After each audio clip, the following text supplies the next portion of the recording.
Ladies and gentlemen, thank you very much for watching Tarnation TV production this evening.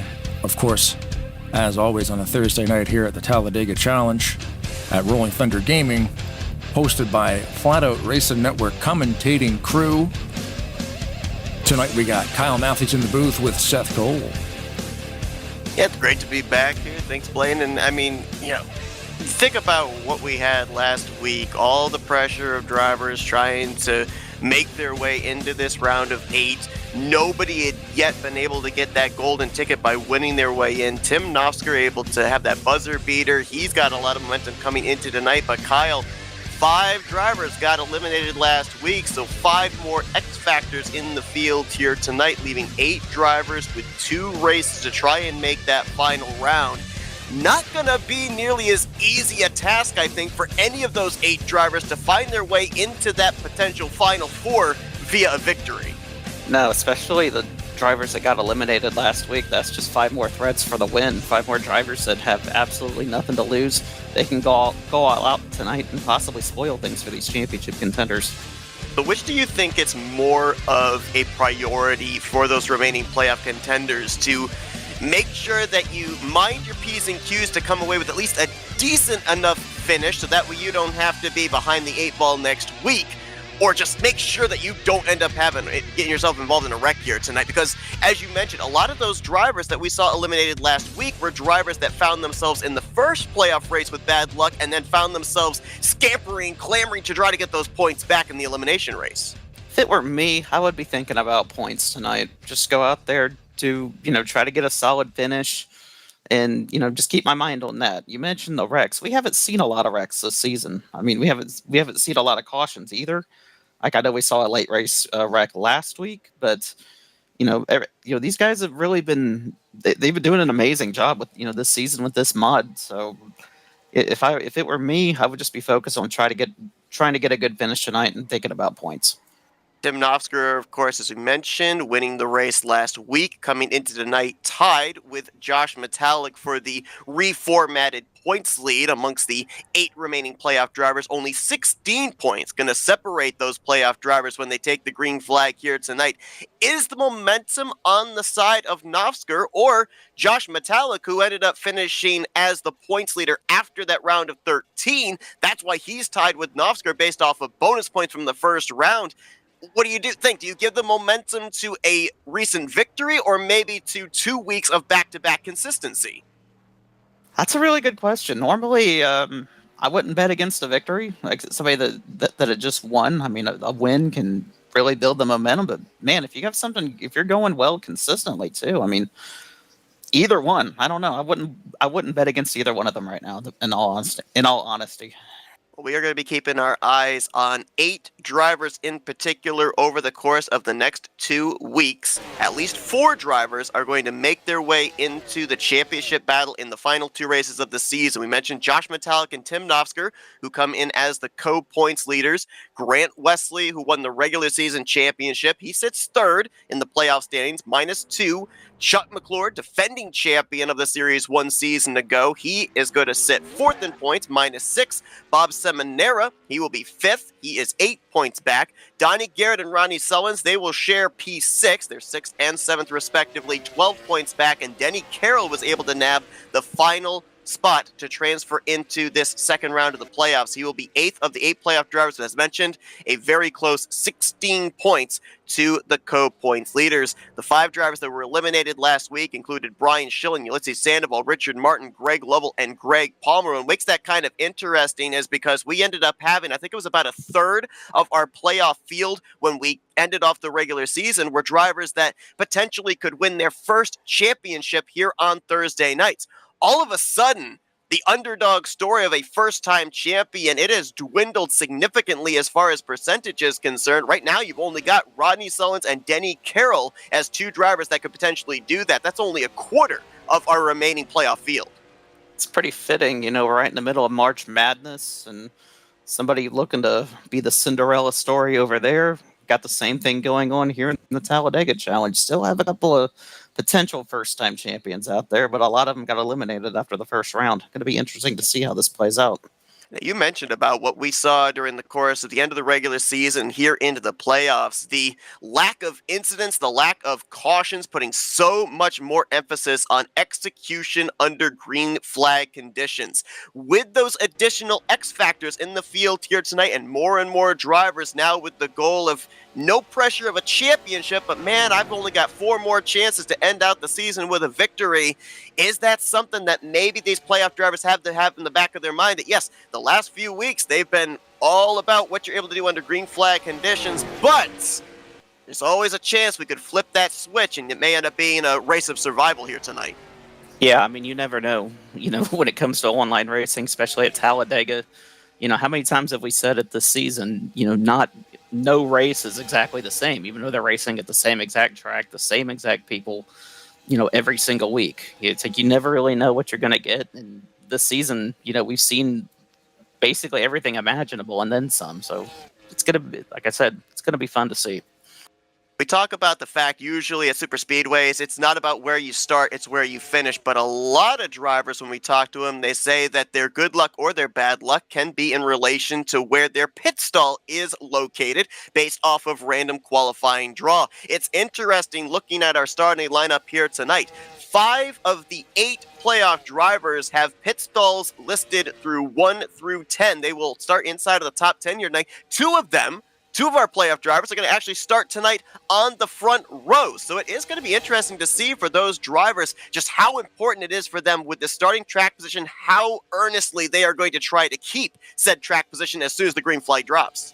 That's something I've always found intriguing about this series. They don't qualify. They just let the game choose who starts where, who gets lucky with the qualifying draw, and they just have to work things out from there. Really, it really makes things exciting, I think. Certainly does. Well, they are mere seconds away from when they will be gridding up another full field here tonight, which is certainly great for the series, certainly great for the fans watching to be able to see 40 cars thundering around the racetrack, but maybe not exactly a great thing if you're a playoff contender, because a bad finish here tonight outside of the top 30, top 35, all those points lost could put you into a must-win situation going into next week. Not to say it hasn't been done. We have seen several drivers be able to overcome the odds, get that victory they need to be able to advance into the next round of the playoffs, but they talk about it every single week. These race victories are so precious because they can be few and far between with the caliber of racing that is here and talent that is throughout the field.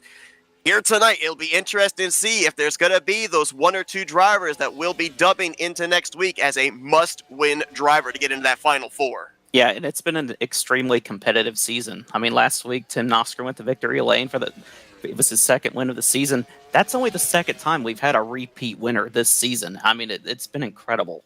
A great point. Yeah, we've had seasons where we've had drivers get 3, 4 victories, and multiple drivers do that. But to your point, the wins have been spread out through numerous drivers during the course of not only the regular season, but here at the start of the playoffs as well. Well, they are moments away from gridding up, so we will take you through the field and let you know where the 40 respective drivers will be starting tonight's race. Bob Seminara, who is a former winner this season, going to sit 5th in the playoff standings coming into tonight, one of your Elite 8.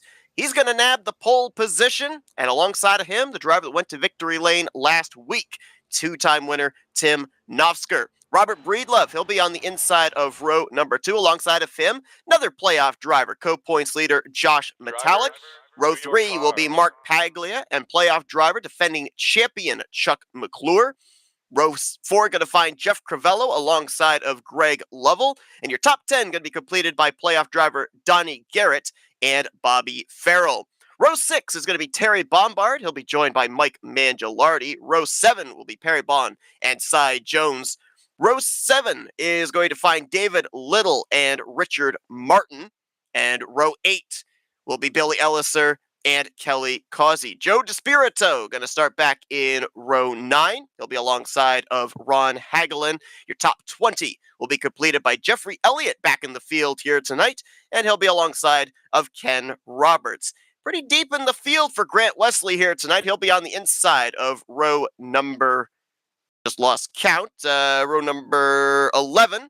and he will be joined by Glenn Harris. Row 12 will find Chris Elliott and Keith Bynum.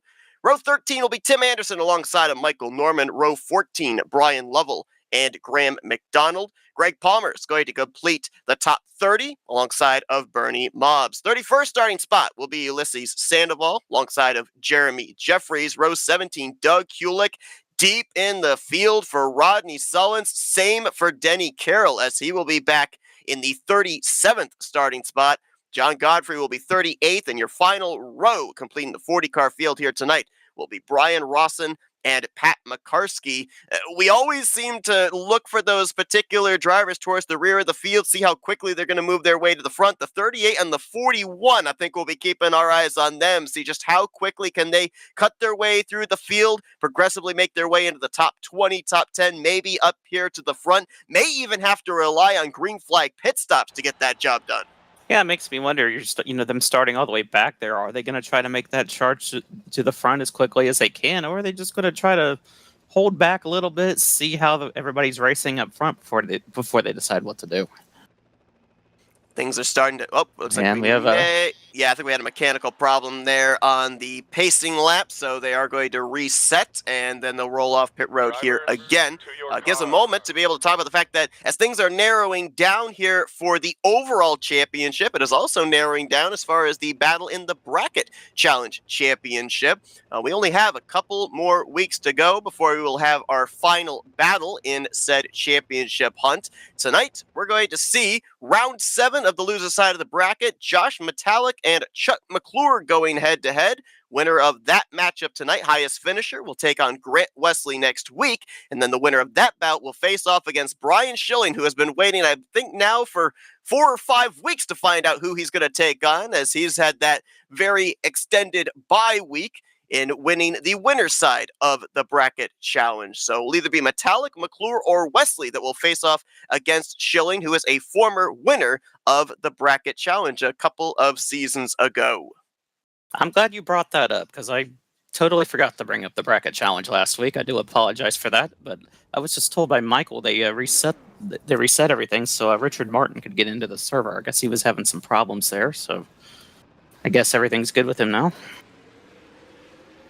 Martin was scheduled to roll off the grid, looks like from the 16th position, and it does indeed look like that STP number 43 machine is good to go. Just gives them a little bit extra time here to think about what's going to happen for these 66 laps, right? I mean, obviously it's a blessing for Richard Martin because he gets to race, but is this maybe a opportunity to ride for an extra 2.66 miles and maybe overthink your strategy just when you had a strategy in place on the opening pace lap? Well, I've been really good when it comes to overthinking things, especially when it comes to a race at Talladega or something. So, know exactly what that's like. It's not really sure how to look at it. Partially you want to get this thing started, but other times maybe you don't know what to do. So it gives you a little bit extra time, like you said.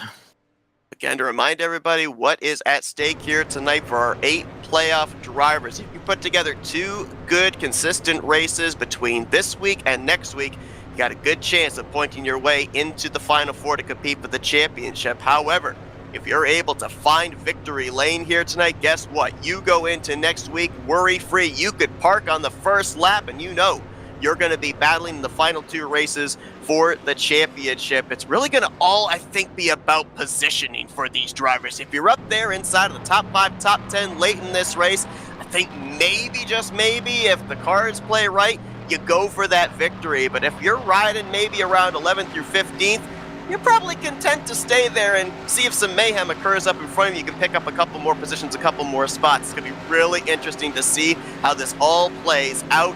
Green flag pit stops could also be in the conversation here. Will we see somebody lock themselves into the Final Four here tonight, or will a non-playoff driver deny that automatic lock-in here this evening? Maybe pick up their first win of season 67. Playoff drivers Bob Seminara, Tim Knopfska bring us down through the tri-oval. Round number 2 of the playoffs is green. Ladies and gentlemen, Seth Cole.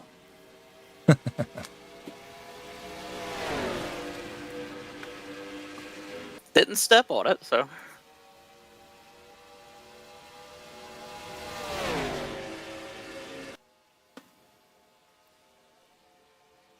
Talk about it all the time. Kind of seems minuscule in the early portions of the season, but then we get towards the end of the regular season, especially during these rounds of the playoffs, that valuable bonus point for a lap led.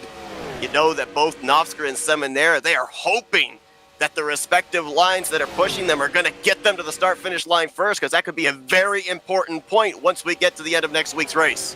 Got 3 drivers out there that would love to get a bonus point early on. You see the top 4 all playoff drivers: Novsker, Metallic, McClure, and Seminara, and give the first bonus point to Tim Novsker, picking up right where he left off last week. And Novsker and Metallic, they came into tonight tied for the points lead after the points are reformatted from round 1 into round 2. So give the early edge via live points to the 088. Josh Metallic right behind him, and then there's Chuck McClure as well, another playoff driver, all nose to tail, all Chevrolets here. Novsker, correction, make that McClure a little loose right there. Not sure if he maybe had a little bumper grab off the back of the 38, or maybe a semi-late bump from Greg Lovell behind him, that 4th place car. And that inside line is going absolutely nowhere. Bob Seminara started on the pole. It's followed out of the picture right now. Just middle groove is where you want to be right now. Seminara is going to move to the middle line there, but there's a 3rd lane to his outside. Now Paglia is going to take him 3 wide to the bottom. Donnie Garrett's been able to get himself tail end of this single file of the top 6. Remember, we talked with Donnie a couple of weeks ago, and he said, man, when the playoffs come around, this is where I shine, and he's now into the round of 8. Would love to lock himself into the final 4 here tonight with a victory, but he also has that strategy, top 5 them to death. That might be the strategy of that Astroglide Chevrolet here this evening. Talk about momentum. I think that win that he got a couple of weeks ago to lock himself into the playoffs when he was in a must-win situation. I mean, that just changed everything for him. I mean, it's been a completely different season for him ever since he got that victory. Talk about momentum. How about the momentum of the 88 of Grant Wesley? Just looked at the starting grid. He started this race from 23rd. It's taken him 4 laps to crack the top 10. We talk about some of these playoff drivers starting deep in the field. What are they going to do? Well, Wesley's been on the charge here. Still looking for the 38 and the 41. See how their progress is right now. Just took a little gander back there. Looks like Denny Carroll's just kind of riding at the tail end of the field. Rodney Sullins is the trailing car on the inside line. So they've not made a whole lot of progress at this point. It's like maybe they're not exactly planning to do so. Might be in ride mode just for the moment. Try and wait and see what lines are moving forward and plan accordingly. But of course, as well, make sure that you do not tear up that equipment before we end up getting at least to the checkered flag, at least the final lap here.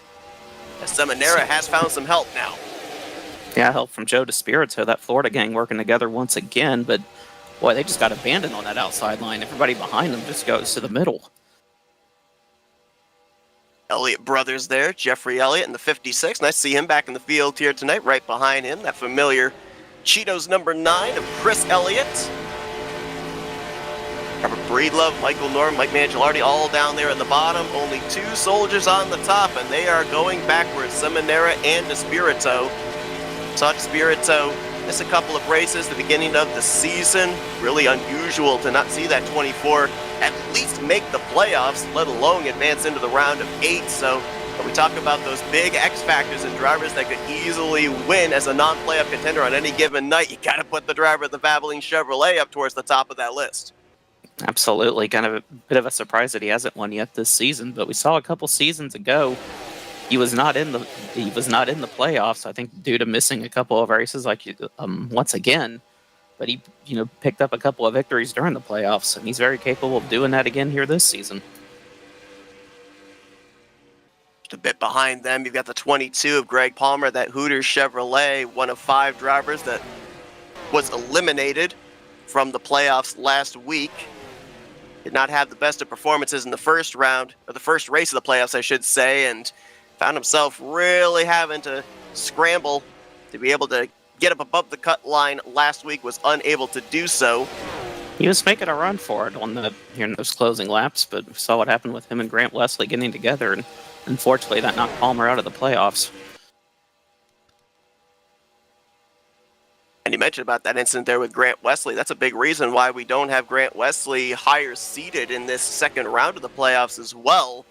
You would have thought that he'd be up there in the conversation for the points lead, but due to the incident last week, he was given the EOL penalty post-race, and that now finds him third in the playoff standings coming into tonight. Right now, he's the trailing car on that inside line. There's an outside line forming. Jeffrey Elliott going to lead the charge.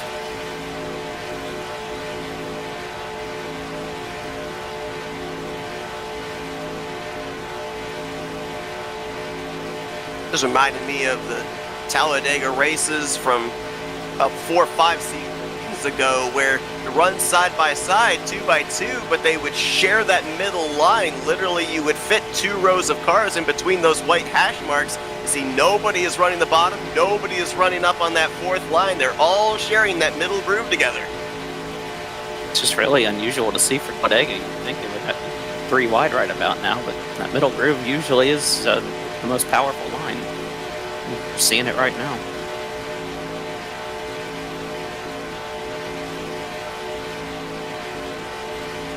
And Nosker continues to lead the way here. The Metallic, McClure, Lovell, and Bobby Farrell right now. Good run in the 5th position. Seen Bobby Farrell in the conversation beginning of the season a couple of times. Had a good qualifying effort here this evening. Started this race from the 10th spot. And right now holding down a good position. You know, we end up talking about is Chuck McClure with a moment there of blinking.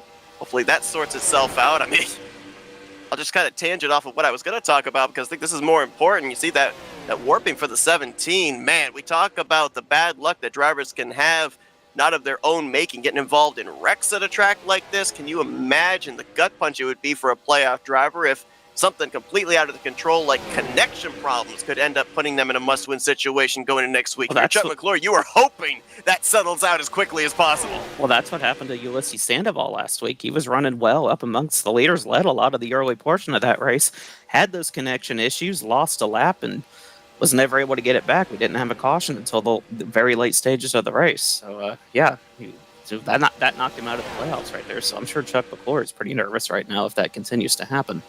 Oh, trouble! Oh, boy. Chris Elliott down into Robert Breedlove. Jeffrey Elliott's involved, and there are several others. Rodney Sollins. Yes, indeed. I think Rodney might be okay. Nobody else hit him. Terry Bombard, Ulysses Sandoval also collected up in this one. I believe Dave Little might have also gotten a piece. There's damage on the right side of Perry Bond. But that was in that battle right up towards the front of the field where that outside line was trying to make progress. And I don't know if there was side-by-side contact or a bump gone wrong. But we've got a lot of torn-up race cars as a result. 56 was the first car I saw go around. I'm not sure exactly what happened to him. This was right near the front of the field here. They were, leading like that outside line, the Elliott brothers. Happened behind him, I think.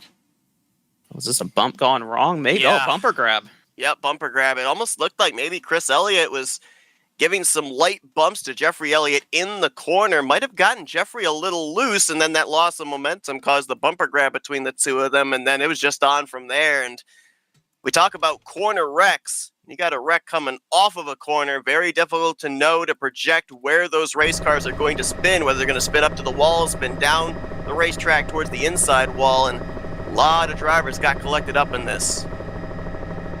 Saw the 56 kind of wiggle a little bit right before they wrecked. They're not sure.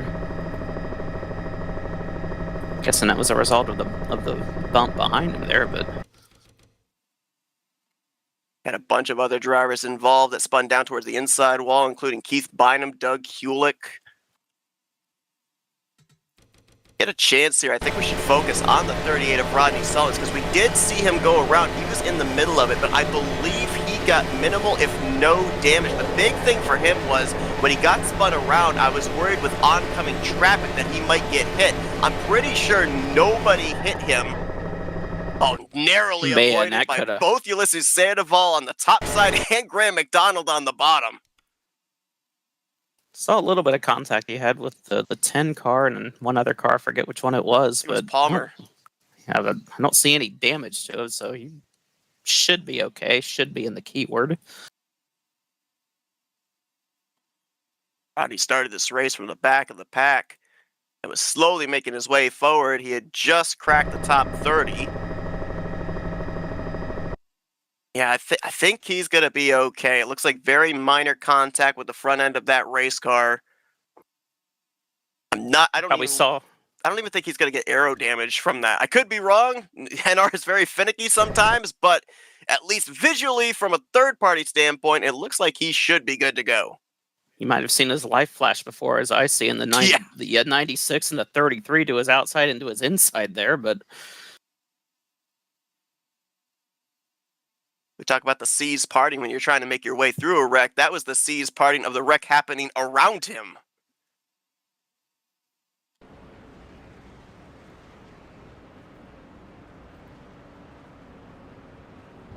Now it's going to be the guessing game for a number of drivers, depending on just how much damage they sustained from that incident. Will they still be up to speed? Will they need a drafting partner to be able to stay up there in the pack? Or will they potentially be off the pace?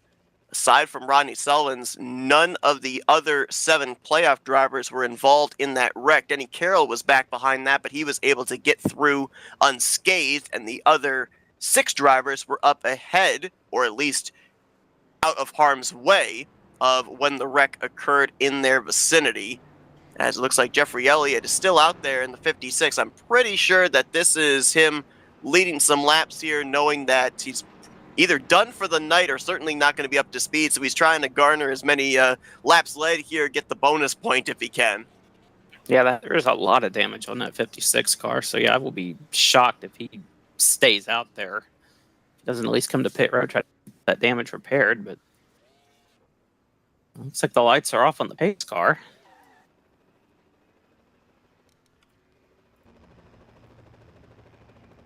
Looks like he is going to stay out. Okay, well, interesting.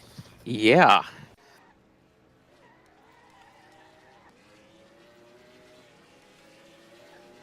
Only thing I could potentially think of here is he's not coming to pit road because he knows if he pulls in his pit stall, they're going to tell him it's over. They can't fix the damage. So he's taking the high side here. I'm assuming he's going to go all the way up to the wall, let the field on by him. I think this is his attempt to at least stay in the race as long as he possibly can. The one thing I'm a little concerned about, though, is I'm not exactly sure he'll be able to make it to the end of the race, because more than likely with that much damage, the officials are probably going to black flag him for dropping debris. So I think he's just trying to see how many laps he can run before they eventually disqualify him.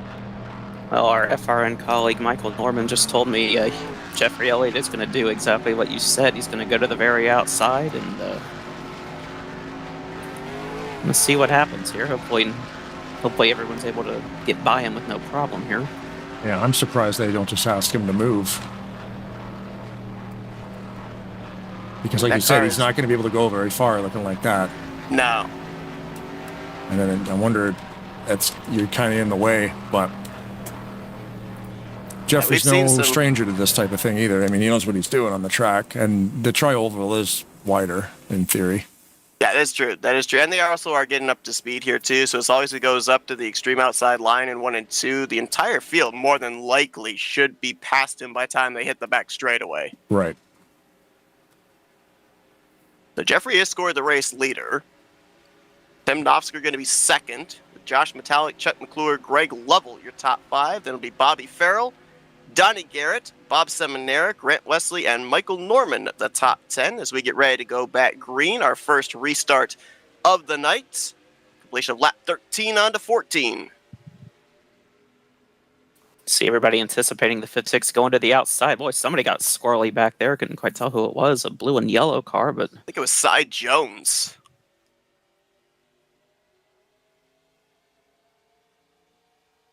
Like they all were able to make their way through 1 and 2 safely there. 56 now dropping way back there, as he's obviously got no straight line speed with the damage sustained on his Mountain Dew Chevrolet. Nofsker moves up there in front of Josh Metallic, who in turn moves up in front of Chuck McClure. We saw these three working together at the drop of the green flag, and they go right back to the status quo. You saw Chuck McClure to the pits. Saw Chuck McClure and Tim Knopfler work perfectly together last week. Scored a 1-2 finish for those two. And they're running first and third right now.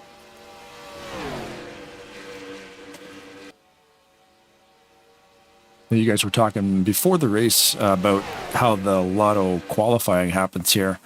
I believe at the end of every season, they have the league can vote on the next season setup. Like they'll vote on the mod, they'll vote on the qualifying procedure.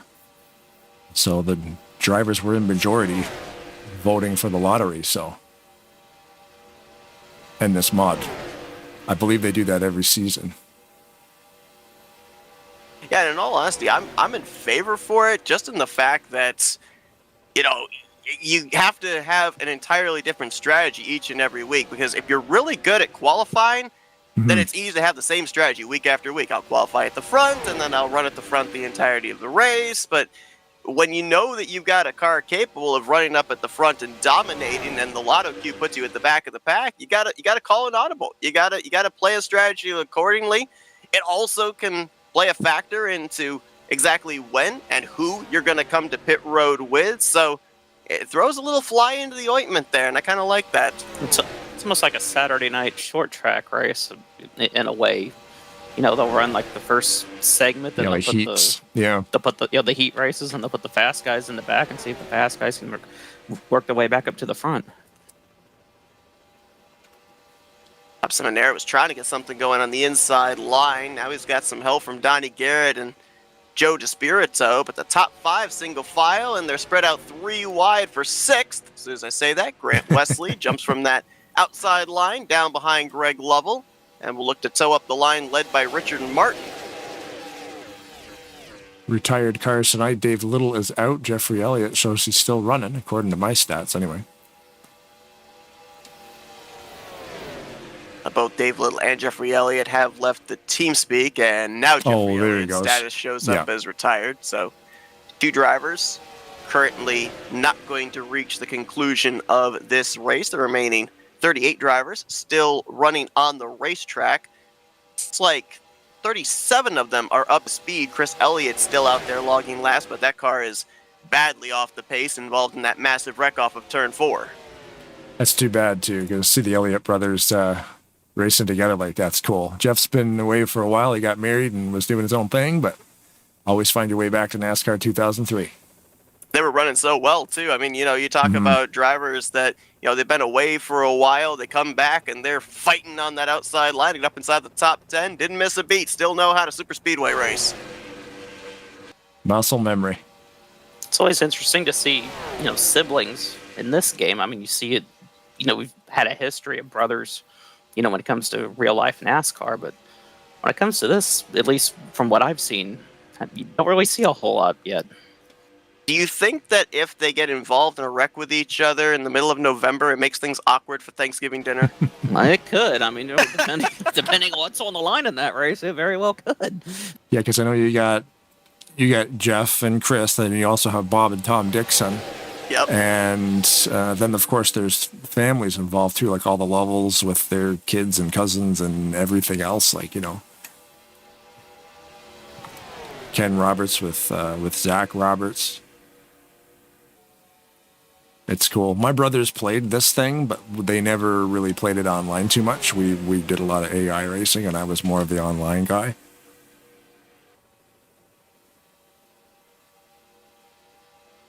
Generations now.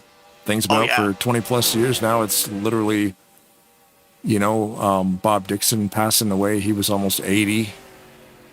And then we've got guys who are in their teenage years finding it also. So it's pretty awesome. That is amazing right there. Somebody, the ages of people, that old still playing the game. That is, man, I hope I'm still able to play. There's a couple guys in their 80s. I can't even remember who it is now. There's a couple other guys who are like in their 80s that play this still. If I live, to be that old, good Lord willing, I hope I still have the ability to play a game like this. It would be amazing.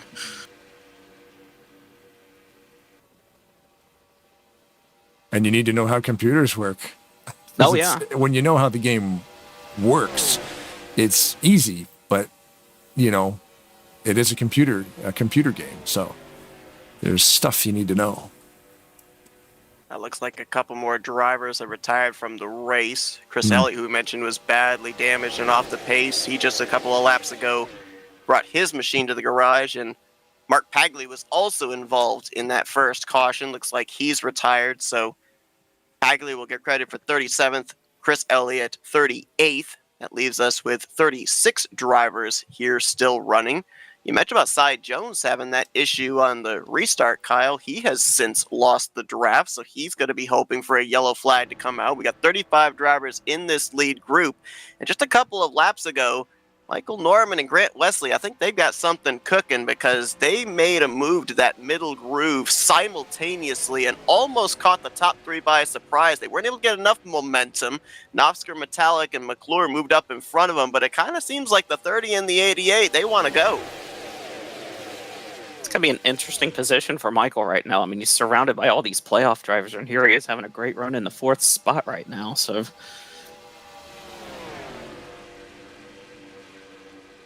And you were saying, too, that they reset the server because Martin was having issues connecting, and here he is sitting in 6th.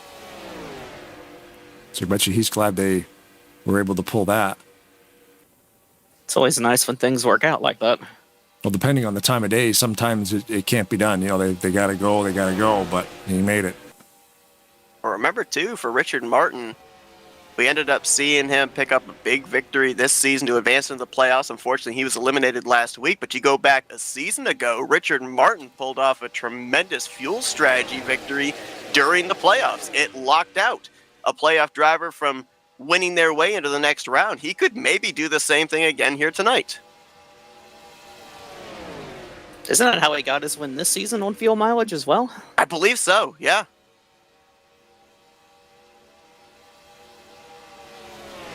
Yeah, it's not just put down making some moves now.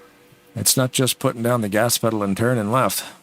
There's a lot of things in a simulator that can get you there, get you to the end of the race in certain positions. You know, it's crazy, like you say, fuel mileage, tire management, wheel settings, all these things. Now Michael's going to lead that inside line, getting right in front of Richard Martin. I'm not sure if he wanted to make the move or if he got a little bit nervous seeing the 17 kind of blink again, but Michael going to go for the lead here. They had some good momentum down there, started by Ken Roberts and Kelly Causey, and then as soon as that momentum began, 55 in the 00 will move up into the middle groove, and Michael, Richard, Greg, they're going to start falling backwards here now as they're on the slower lane, going around through the exit of the corners and not going to have the numbers they need for the straight line speed. Wesley taking a peek up there to the top, trying to get to that right rear quarter panel of Chuck McClure, and he's there. He's got some good help right there from Ken Roberts and Kelly Causey. Bob Seminara going to stay in the middle groove. He's got Rodney Solins right behind him, so saw Rodney in that crash. It didn't get any damage, it looks like. Greg Palmer, another driver we saw in that crash, is back up here, so those two are up to speed. So if positions hold here when they come around to the start-finish line, we're going to have 6 of our 8 playoff drivers up inside of the top 10. No pressure, boys. No. It's a good spot to be because, like you said, with so many drivers out here on the track, you know, if there is potential for something to happen, at least you're going to be in front of it. The closer to the front you happen to be. Say all these playoff drivers end up finishing up here. I mean, how does that got to feel if you're one of those drivers in the playoffs? Are we thinking, okay, good, I got a good solid top 10, may have gained some points, and then you look at the final running, the results, and it looks like a push for everybody. Yep, that's the thing, right? Like we talk about it all the time. It seems like whoever you're ending up battling, whether it's a cut line battle or who you're battling for a regular season championship, or in this case, these 8 drivers in this second round of the playoffs, they always seem to find each other at the same place of the track at the same time. So, yeah, I mean, a 5th place finish could be great. But hey, if the rest of your competition makes up the second half of the top 10, that's not a whole lot of points you made up on them. Well, you know what's crazy, too? If you look at the standings, you talk about how close this is. We've got 34 drivers within 2 seconds of each other right now. That's literally how fast it can change. And still trailing that pack is Denny Carroll. So it looks like the strategy for the 41, who did not get the benefit on the qualifying draw, started this race from the 37th position. It's like he's been pretty content to just trail the field, kind of watch what happens in front of him. And Donnie Garrett, who we saw up here towards the front of the field in the early going, he's back there as well in the 31st position. Not 100% certain if maybe he got shuffled out to the back, or potentially, when we ended up having those pit stops under our only caution, maybe got a black flag and had to go EOL. So he's now riding back in the 31st position. That's why we've got two of our Elite 8 that are not up here inside the top 10. Then you look at the top 5, it's all playoff drivers right now. Knopfsker, Metallic, McClure, Seminara, Solins, right there, your top 5.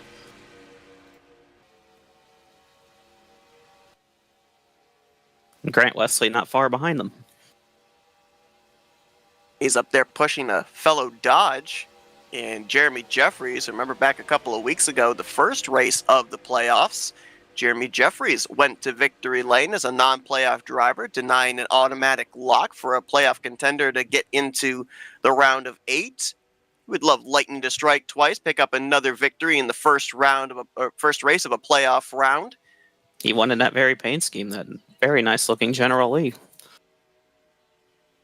I believe Rodney Sullins painted that car. I wonder if Rodney felt a breath of fresh air painting that. It's a very simple design. It is. Simple yet iconic. Yeah. The only thing is, though, I'm not 100% certain. I could be wrong in this. I've yet to see that Dodge template anywhere. I almost wonder if he had to make the template design from scratch. Oh.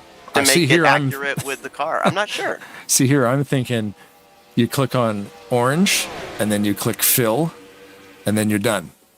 But yeah, you're right. If he had to design the actual lines on there, that I can't even imagine pulling that off. That's cool.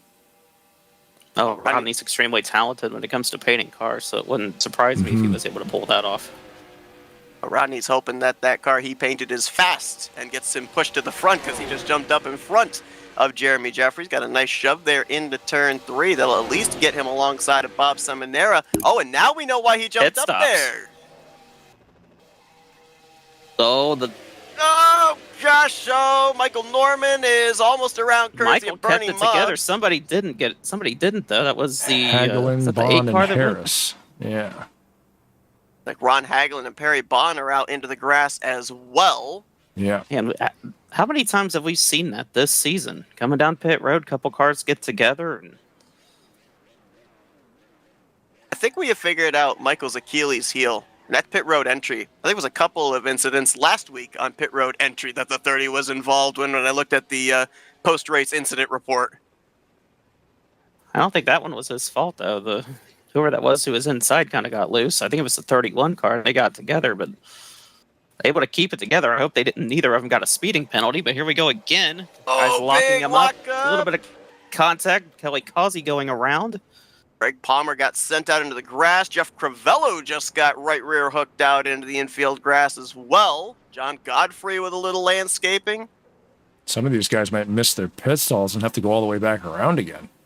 They make such a big emphasis on grade 5 pit stops. This is why right here. Mm-hmm.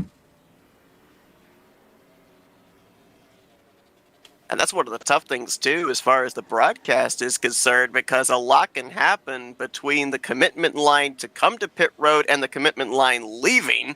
Drivers trying to maneuver their way around each other to get into their pit stalls, maybe not even getting into their pit stall, bypassing it. We kind of look around and see a driver that was up inside of the top 5, top 10 before the cycle began, and then see them outside the top 30. It's like, what in the world happened? Well, an incident on pit road that we may not have been able to catch could be a deciding factor behind all of that. And that's why we say pit road plays just as much, if not more of a factor into the outcome of a race at a super speedway.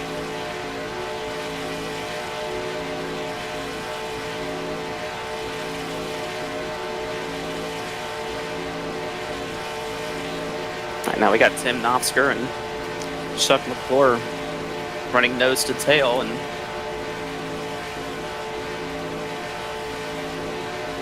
got the momentum. I'm not sure if it's going to be enough to get them to the lead here. That group that they're bypassing, they've just now gotten up to speed. Can be really close.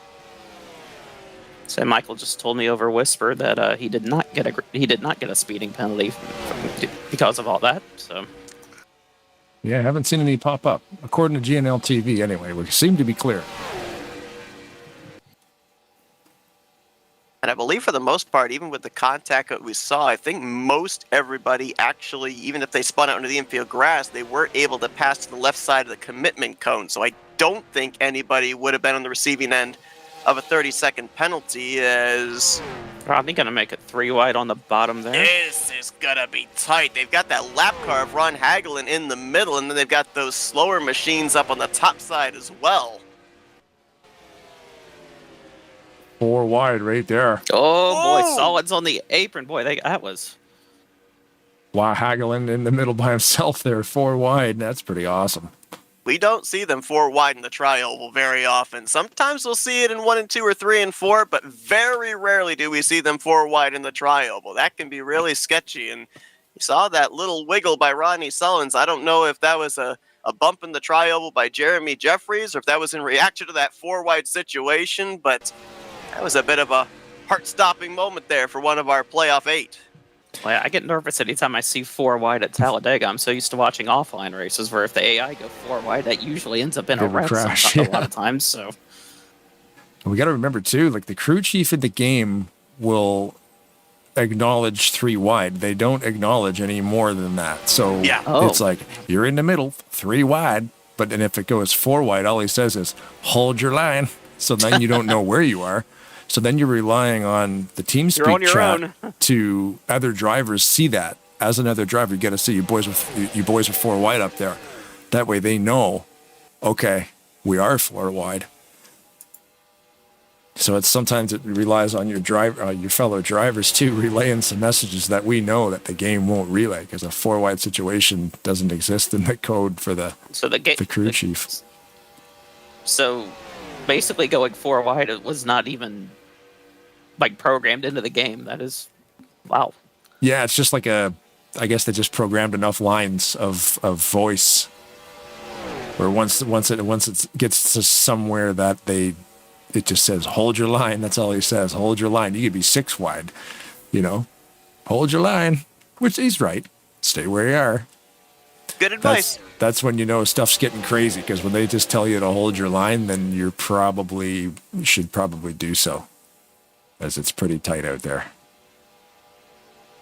Well, after what we saw there in that cycle of pit stops, the list is rapidly growing of drivers that would love to see our second caution of the night to potentially save their race. You see Brian Rawson going a lap down. Right now, he is one of 8 drivers that currently find themselves off the lead lap. Ron Hagelin, Robert Breedlove, John Godfrey, Perry Bond, Graham McDonald, Jeff Crivello, and Cy Jones amongst those. And then as far as the playoff drivers are concerned, right now we've got 6 of our Elite 8 up here in this lead pack inside of the top 10. But Donnie Garrett right now is in 14th. Denny Carroll is in 19th. They're back in a second group that's running about 5 seconds off of this lead pack. So they're going to need a little bit of help. I'm not 100% certain. I'm looking at the lap times here, and it looks like they are a little bit slower by about 0.4 to half a second than the lap times that lead group is turning. So they are not reeling in the lead pack. And they are going to definitely need those drivers up there, those playoff drivers, to either have an issue on the next round of pit stops or have a caution to be able to bunch them all back up. We saw Terry Bombard was involved in that caution. And you said that they're not gaining any ground. Makes me wonder if Bombard's completely up to speed. Donnie Garrett had thoughts of going to the inside of him right there, but pulled back up there. Checking lap times here. Terry Bombard last time by ran a 47.96. Drivers up in the lead pack are pulling 47.8. A couple of them towards the tail end of the pack are pulling high 47.7. So they are definitely creating a lot more straight line speed in this lead group than they are in the second group. And they do have more cars up in this lead pack as well, and continue to accumulate cars with more and more of those stragglers on the tail end lead lap that they reel in. Looking at the running order, I know we still have plenty of laps left in this thing, but same exact top three in the same exact order from last week. Seth, has that ever happened with you? All the races that you've called, back-to-back weeks, interview the same three drivers? Not that I can remember, no. And this might have been their strategy coming in of, hey, our chemistry, our combination worked really well last week. Let's get through this week. Let's get as many points as we possibly can. If one of us makes it into the final four, great. We'll try and get the other two in, either through a win next week or both of us through points. And then we'll battle it out for the championship in a couple of weeks' time.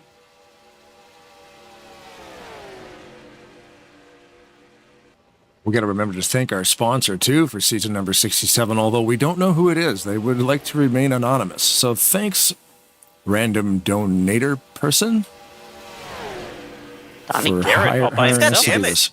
Donnie's got guys, we've had a problem with Donnie Garrett. I saw smoke. I did too. Just on the inside, just past the start-finish line. I think the 77 might have gotten spun and it didn't bring out a yellow. Yeah, I was wondering what that smoke was about. Yeah, he did. Go back and watch it now on replay. Oh, no. Oh, wow. Was running second in line in that second group. This is Sandoval right behind him. And it was coming out of the tri-oval. I'm not sure if Donnie might have been actually trying to get by Terry Bombard to be the lead car, and huge impact into the inside wall.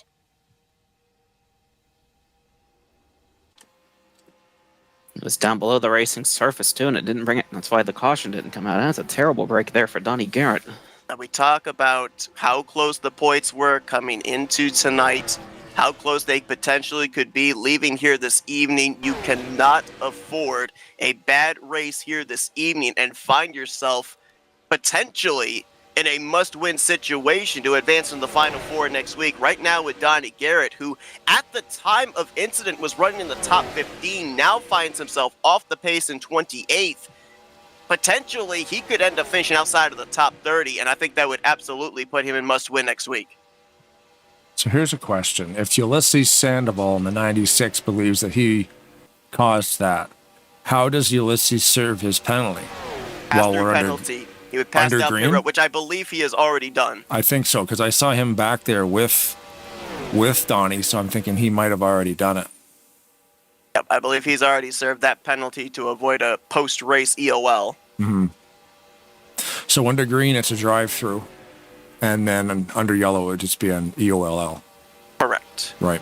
Chuck McClure again, blinking there momentarily. Yeah. I was actually focused on Chuck and the camera stopped moving. That means the car disappeared. But he's back now. He steps out for a second. Sometimes.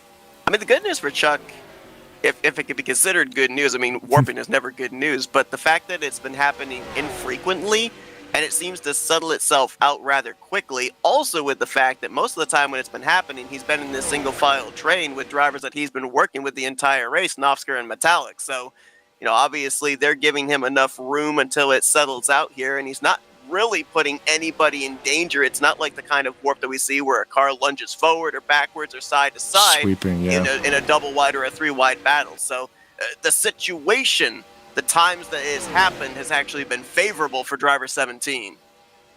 Was it Ulysses that had that happen? He had a little bit of a warp happen, like on the start-finish line, and he didn't even get credit for the entire lap. Yeah, that happened to him last week. That's what took him out of the playoffs. I mean, just something completely out of his control.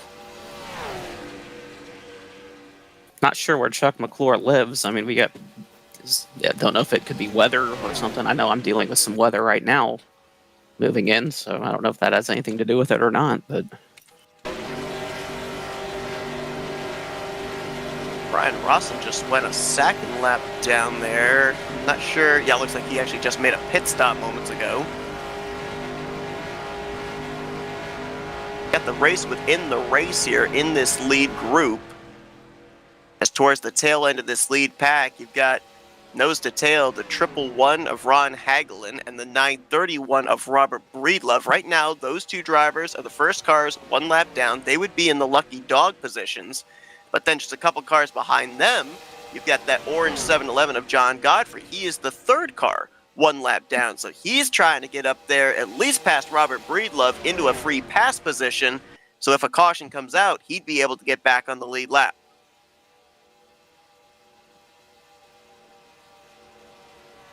Again, we got to thank John Godfrey for widening pit road here. He's familiar with the program known as Sandbox, which you need to use to modify these tracks, which I hear can be kind of a nightmare. So thanks, Johnny. You do great work.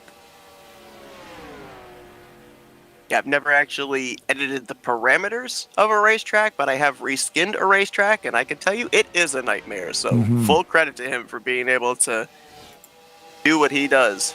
I think widening pit road would actually require you to get in there and actually modify the geometry. I think you also have to edit the INI for pit stalls and stuff as well. Yeah, because stuff would be located in different spots. Got 2 more cars going a lap down right there. Donnie Garrett and Ulysses Sandoval, and we saw what happened to both of them. Donnie is still dealing with the damage that he sustained from that hit into the inside wall. He did not come to pit road.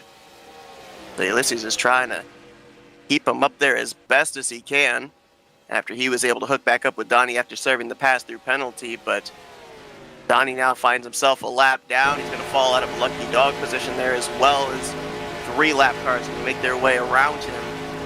So now if you're Donnie Garrett, basically you just got to control what you can control.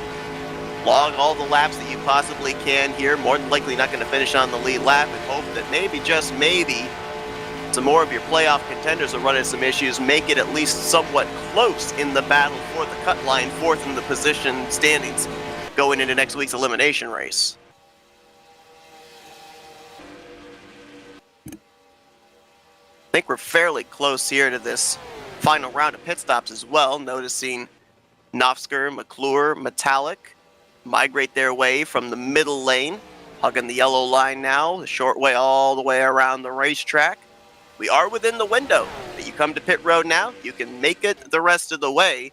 I did notice a couple of drivers, about half the field of this lead group, kind of hanging back a little bit. I'm not 100% certain how close we are on the window, but I almost wonder if maybe some of these drivers are going to have to come down pit road, take on 2 cans. Some drivers might be electing to go far enough that they will only have to take on a can and a half. See Seminara going to the outside. The Spirits are going to go with him. I think leaders are coming in. Yes, they are. Seminara going to stay out, get a bonus point. Oh, boy, was that 880? Man, that was... Greg with a little drift. Big lockup for him. Kelly Causey, big hit, locked up just before getting in there, too. He'll get that car turned back around. He was coming down with Keith Bynum. Part of me is surprised that Seminara decided to stay. Caution. Oh, the caution. Caution is out. I was about to say, I'm kind of surprised that Seminara stayed out when, the 3 in front of him, all playoff drivers, came down pit road. I thought for sure that all the playoff drivers would want to pit together. That way they didn't, risk losing ground to each other, but that's not going to matter now. That's going to be a huge break for all those drivers that pit, because they're going to be on pit road. When that caution came out, they should cycle around to the lead when everybody else hits pit lane. Was it the Kelly Causey incident that brought out the yellow? No, Terry Bombard on the front straightaway just before the stripe, and he retired. Same exact spot as Donnie. Oh, wow. And hit the same spot in the wall almost, too. Nose in and got a toe and retired. Well, I'm surprised that brought out the caution, but the incident for Donnie Garrett didn't. Yeah. Yeah, because it was from the front row of the pack that they were in. They weren't in first place, but it was the lead car of that second pack. That was really unusual. Like, the 10 of Terry Bombard seemed to slow all of a sudden. Denny Carroll just barely got by that, too.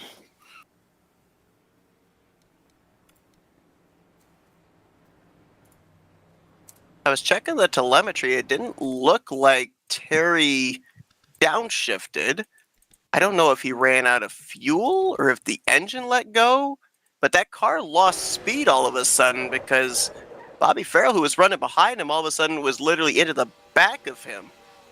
Yeah, you can see the flames popping out the exhaust pipes. Oh, the engine went. Yeah. The engine went on the 10. Maybe that's why the caution came out. Yeah. Maybe the picked up debris. Yep. oil or Complete debris or silence. something. Yeah, that. So that's the difference then, because it blew up in front of people. Strange, no black smoke.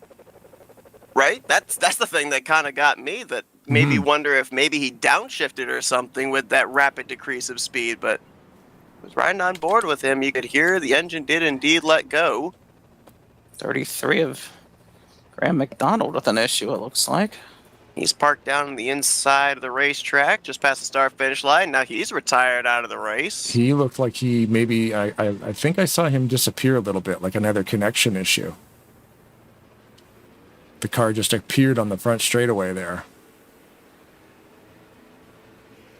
Like, Brian Rawson also has retired from the race. We saw him go a couple of laps down during that green flag run. And we'll have to wait for official scoring, but I believe that Ron Hagelin and John Godfrey are the lucky dog drivers. I'm showing them on lead lap, so they're wave around, right? It depends on... Oh, you gotta. Because I believe that was the first time round. They would have to pit second time by if they're lucky dogs. I'll double check back and see at the time that the caution came out who the lucky dog drivers were. Like you said too, you gotta wait on scoring. Once they go around another lap, it'll sort itself out. So Jeffrey Elliott had 3 laps led. Terry Bombard had 2 laps led. Who else out here led a lap? Rodney Stallings has 1. Bob Seminara has 2. And the rest led by Tim Nofsker. 42 laps led tonight. Dominating performance by Tim Nofsker here tonight. Lap 51. that's the last thing that the other 7 playoff drivers want to see, too. 1 week removed from picking up a playoff victory that locked him here into this round, carrying all that momentum, and at this point in time, en route to leading at least 2/3 of the race, maybe pick up back-to-back victories in his third of the season. I mean, this is a guy you don't want having that type of momentum heading into the final round of the playoffs. And Seth, Michael just told me over whisper to tell you that he said Kevin. What have you guys done to him? That is a Richmond GalaxyCon joke, and I love the fact that it has taken roots.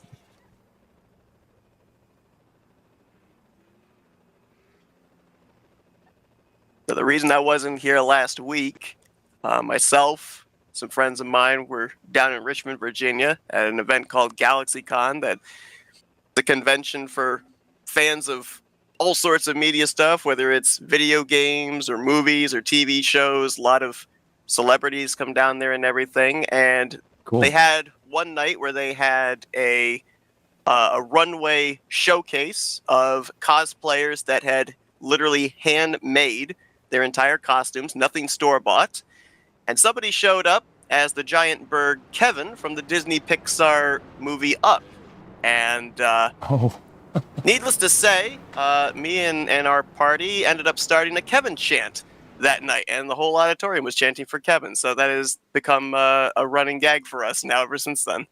It's becoming such a gag that Michael just told me that his pit message is Kevin pitting the long way home. There you go. Yeah, Blaine, I don't know if you saw it on Tuesday night, but when Anthony was on the pole in Maverick, that was a Kevin car. Right. It looked familiar. I thought it was from a cartoon. I totally know what you're talking about now. That's hilarious.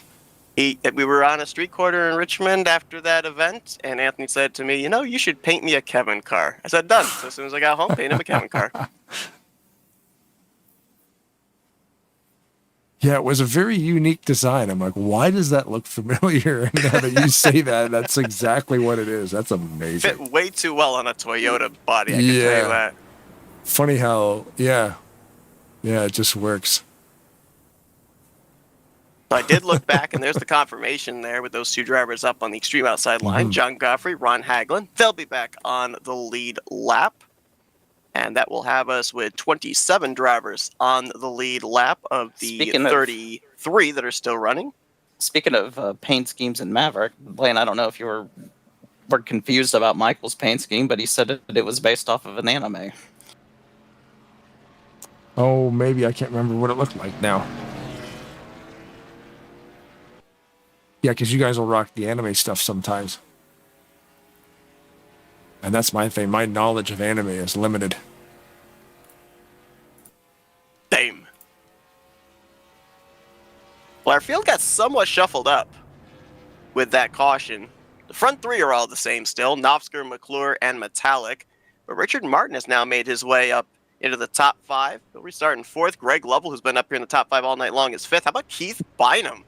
Now going to be sixth position on this restart. And Bob Seminara, Joe DeSpirito, Grant Wesley, and Jeremy Jeffries. That is your top 10. Like Rodney Sullins is going to restart in 11th. Denny Carroll in 13th place. And of course, Donnie Garrett, who is still sporting some damage. Certainly the crew did the best they could to repair that machine, I would assume, here under this caution period as best they can, but he's still trapped a lap down in the 30th position, and he is one of a half dozen drivers that is currently off the lead lap fighting for a lucky dog position and only going to have 13 laps to work with to try and get themselves back onto the lead lap and try and work their way back up the running order.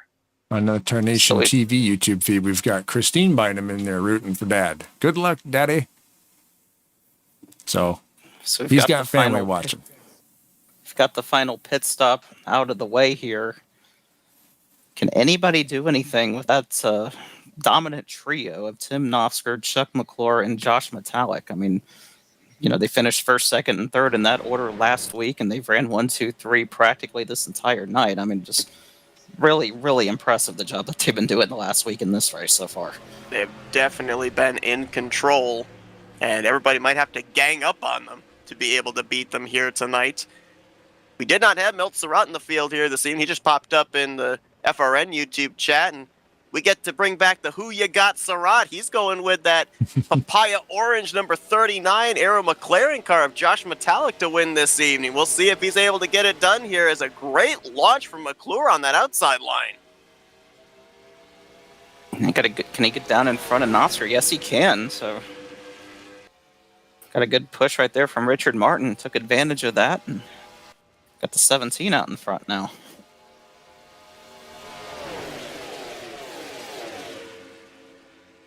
McClure and Nofsker now move up to that middle groove. They weren't able to get Metallic clear as Richard Martin will pull up alongside of him. That'll be the battle for third place. Keep an eye, middle of the pack. More than likely going to see a third line form, and those guys realizing we can't ride back here. Closing in on 10 laps to go. We got to start making forward progress now. Somebody jumping to the outside right there. I can't tell who that was, but I know that's Kelly Causey right behind him. Not Pekarsky. I think that's Pekarsky. It is indeed. Oh, McClure again. Man, that's got to be race lead.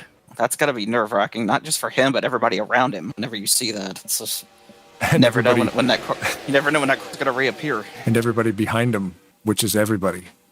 I mean, I know for us, his car completely disappears. I'm assuming for everybody that's around him, his car completely disappears. Yeah. I wonder on his end if the entire field disappears or if he's still able to see everybody. That's a good question. I think everybody... Ulysses in the back. That's Ulysses Sandoval. It's like a single car incident. Mm-hmm. Caution's out. They are racing back here since it is less than 15 to go. McClure will bring him back to the stripe. Nofsker, Martin, Metallic, and I think it was Lovell just edging Keith Bynum for 5th place. Was it within 15 they raced back? Yeah, within 15 laps they raced back. Oh, they added 5. Single car incident for this one here. I think this was in relation to that outside line they were trying to form, and Ken Roberts trying to fit a car into a small space there between Sandoval and Crivello. Looked like Roberts' car pushed up just a little bit and got into Ulysses right there. And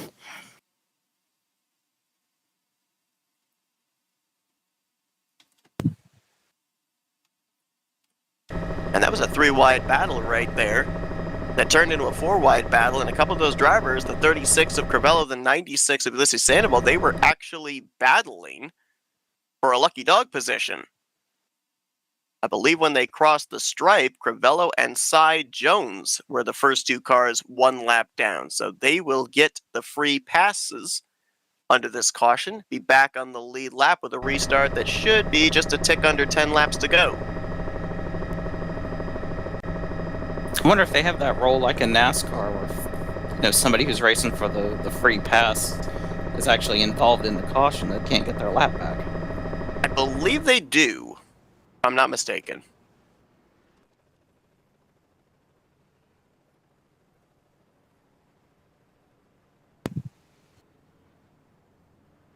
When Chuck McClure got that launch on the restart and was able to get the lead from Tim Knopfsker, that was his first laps led this evening, so bonus points going to be headed his way.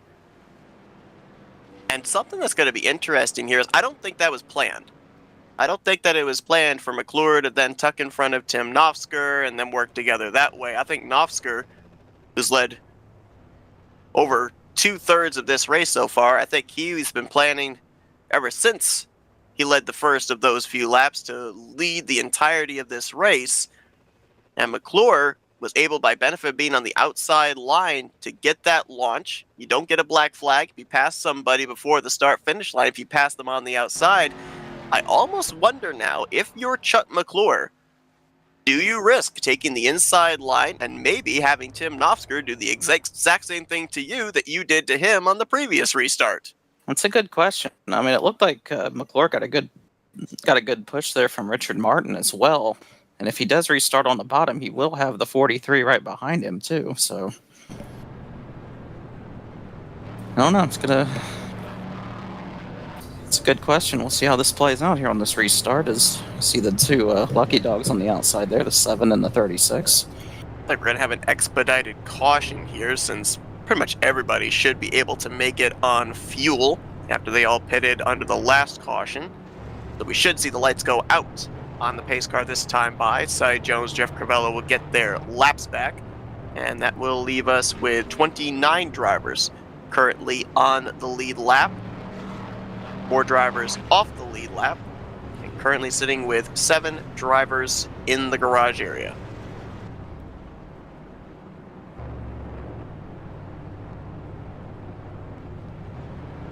When you think about it with McClure, it seems like for McClure, a typical season is to win early on in the regular season, secure himself a spot in the playoffs, and then win early on in the playoffs to secure himself a spot into the next round.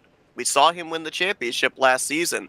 McClure's been consistent, but we're now here into the 11th race of the season, him coming in the defending champion, and he still has a 0 in the win column. That is very unusual to have not seen the 17 parked in victory lane at some point during the course of the season this far in. And he wants to remedy that here tonight and maybe see if he can make a bid for back-to-back championships. He's in the prime position right now, so had a strong car. He's ran in the top 3 all night long. Going to be less than 10 to go when we get the green flag this time by. We've got 6 of our 8 playoff contenders that are going to restart inside of the top 10. Eddie Carroll's not that far behind him. Going to restart on the inside of row 7 in 13th place. And again, Donnie Garrett, 1 lap down in the 30th position. Now, if we were to get a caution flag, say on this lap that we go back green, and he were in a free pass position, we would get at least 1 more restart for him to maybe try and make up some positions. But if we end up getting around lap 62, 63, then more than likely the 77 is going to finish this race a lap down, and the best he will be able to finish is going to be 30th place.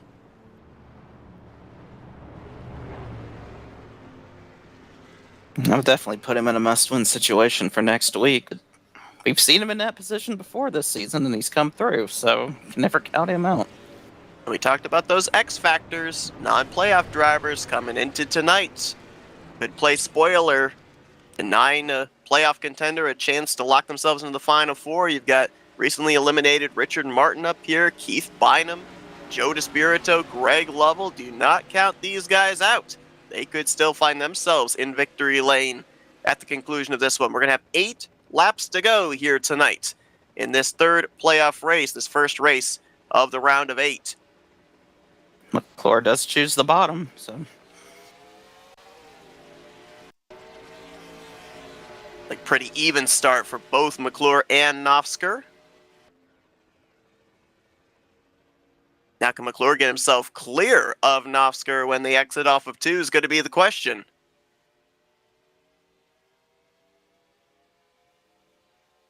Yes, sirree. it's going to open the door for the 43 of Martin on the bottom. Can they get anything going on that inside line? Oh, they're shoving, and that just got Jeremy Jeffries really squirrely. 5th car on that inside line. He was almost up into the driver's side door of Rodney Sullins 2/3 of the way down the back straightaway.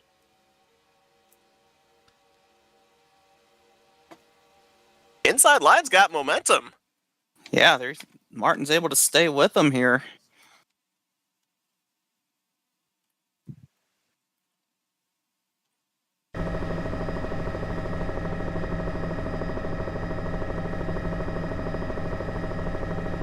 That nice drive into the corner there, gets up halfway alongside the driver's side door of Tim Nofsker. Now can they keep that momentum down the back straightaway is the big question. Usually off of turn 2 is where the cars on the inside line get really tight. That right rear tire slides up, scrubs off that straight line speed, and you can see just like that, a battle for second. He slips back side by side with Greg Lovell for the 4th position, exiting off of 4.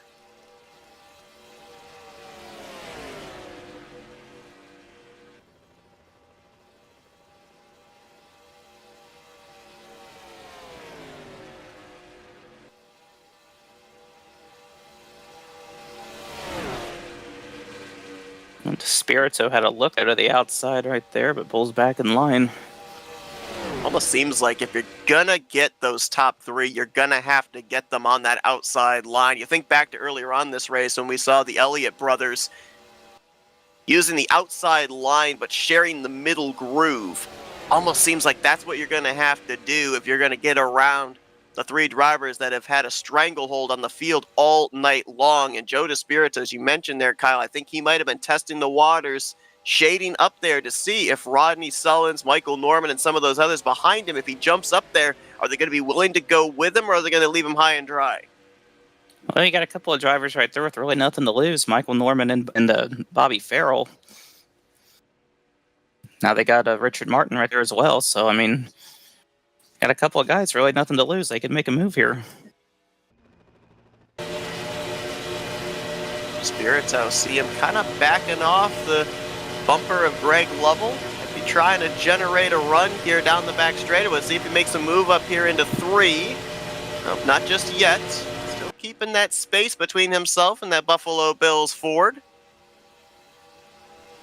They were 3 wide towards the back of the pack, but they've settled out to double wide. And again, you see the 24 wide off the corner. He's trying to get the run off the exit of the corner here. And He definitely just not wants to seeming to be go. able to time it.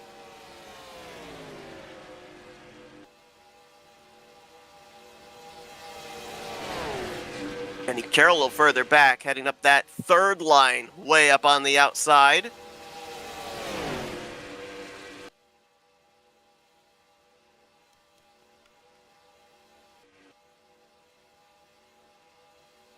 But Causey and Cy Jones had a moment back there towards the tail end of the field. Causey had to go down below the yellow line, has safely remerged back up. And we are into the point of no return here. Next flag is going to end this race. And we've seen cautions come out just after the leaders cross the start-finish line. They get an entire lap to make their way around. We've seen cautions come out just mere 100 feet before the start-finish line. So Just a hopefully Spirito they keep looking. it clean and green, but you never know. Spirito had another look to the outside there. So 3 wide between the 63 to 712 and 43. Oh, big shove there from Denny Carroll to Keith Bynum. Seminara dives to the inside of Bobby Farrell. Again, DeSpirito going up there to that outside line, and it almost looks like Rodney Sullivan's not willing to go up there with him. Now DeSpirito now he going to goes go to the bottom instead. Michael might go with him there. Tried to get in front of Seminara on the bottom. Goes back to that middle groove. I think DeSpirito is trying to get in front of Seminara. So those two work well together. But now DeSpirito's going to lead that inside line. Got Rodney Sullins with him for the time being. Oh, Greg Lovell's going to go down there as well. And everybody goes back up to the middle groove. Coming to get the white flag. Seminara to the bottom. Spirito now going to move down there as well. Will we see anybody up there amongst the top 3 or 4 that jump down to the inside line here? Chuck McClure trying to win his way into the Final Four, but same for Nofsker, same for Metallic. All 3 playoff contenders. Final lap. Who's going to punch their ticket into the final 2 races of the season?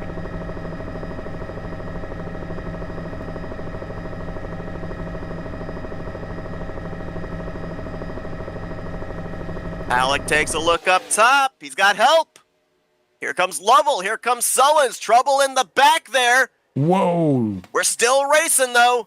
Nofsker to the inside. Oh, man. Lots of good bumping right there. Metallic got shuffled out to the top side.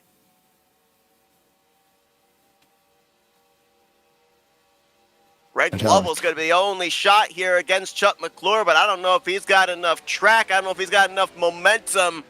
Chuck McClure, he's going back to the championship for his first win of the season. Is a big one here tonight in the first playoff race of the round of 8.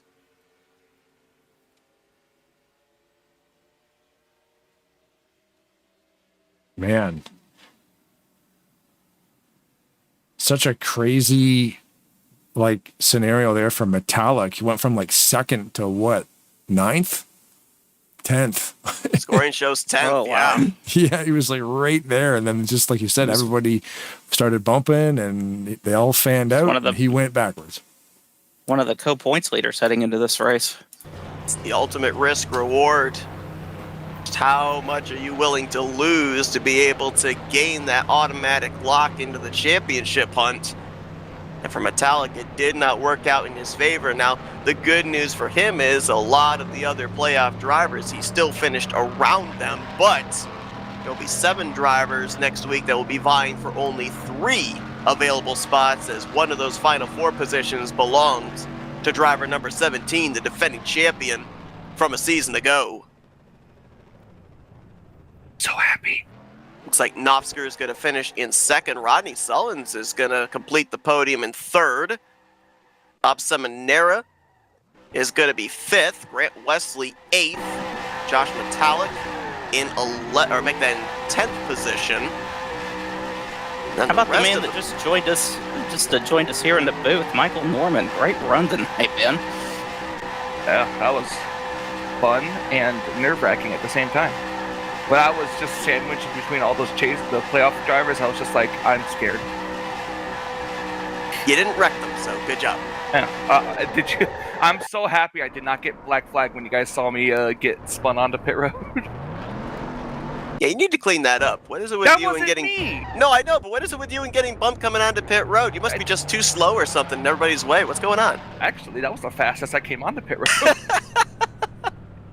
I made the right decision. I was up there. The first group was pitting. I'm like, you know what? I'm going to do this. And then I decided to stay out the second time around, and the caution came out. So I thought Chuck McClure was going to do a Polish victory lap there, but he pulls it into the grass.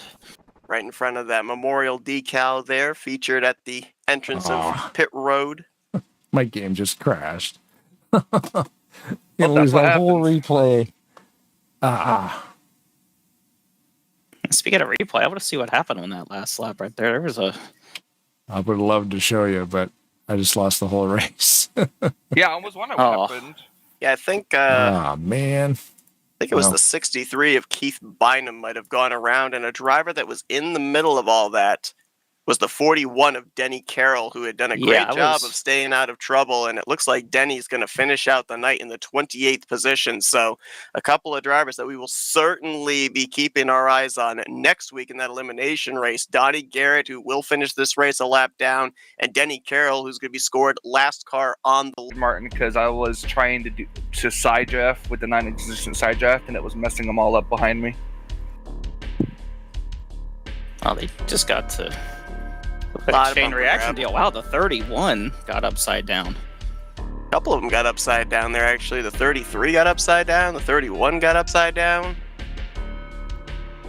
55 of Ken Roberts, I think, T-boned Tim Anderson as he was on his roof. But at that point, everybody's just throttle down, try and get through and pick up all of those valuable spots. Got a feel for Denny Carroll right there. It looked like his plan was just to try to survive here, move, just quietly work his way up there, and he was running decently until that wreck happened.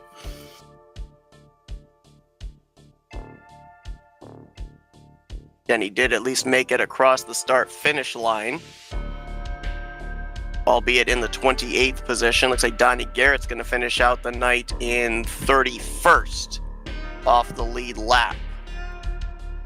Both of those drivers not the evening they were looking for in this first race of the round of 8.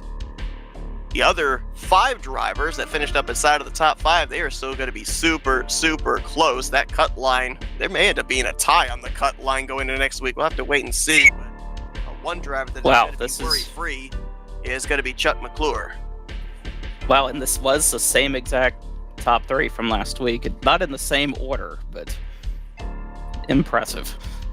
And let's see if we can dial up our podium finishers here tonight. Let's get a hold of third place finisher Rodney Sullins. Hey Rodney, it's the guys up here in the booth. You got a copy?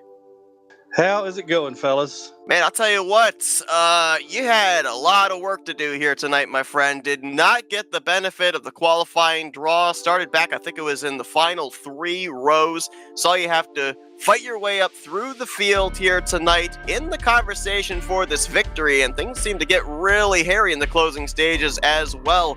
Michael just told us being up in the middle of 13 there on that restart, I believe. I think Donnie had some bad luck, and I really don't know where he was, but I think everybody else was in the front. So yeah, it was quite hairy. Yeah, Michael was behind me. I didn't know what his plan was. Michael would go with me if I did choose to do something. So I just decided just to kind of ride around and let it play out and see what other people were going to do, and then make my moves off them.